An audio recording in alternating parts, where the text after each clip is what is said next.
মোৰ নাম হৈজ্যোতি গগৈ। বিকশিত ভাৰত 2047ৰ বাবে আমি আমাৰ সমাজৰ নিকা আৰু স্বচ্ছ কৰি ৰাখিব লাগিব। তাৰ কাৰণে মই এটা সমাজৰ মুখ্য সমস্যাৰ কথা আপোনালোকৰ আগত অৱগত কৰিবলৈ লৈছো। সমস্যাটো হৈছে ডাষ্টবিনৰ পৰা ওলোৱা দুৰ্গন্ধ আৰু ই সৃষ্টি কৰা বায়ু প্ৰদূষণ। আমি সকলোখিনি এটা আধুনিকত পদ্ধতিৰে এই পৰ্যায়টোৰ পৰা উপশম পাব পাৰোঁ। আহক আমি সকলোৱে এই স্মাৰ্ট ডাষ্টবিনটো ব্যৱহাৰ কৰিবলৈ শিকোঁ।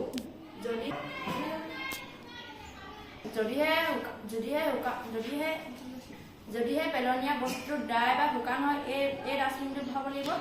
যদিহে পেলনীয়া বস্তুটো তিতা বা শুকান হয়, যদিহে পেলনীয়া বস্তুটো তিতা বা সেমেকা হয়, এই ডাষ্টবিনটোত পেলাব লাগিব।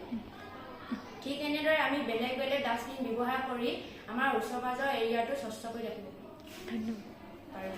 ধন্যবাদ।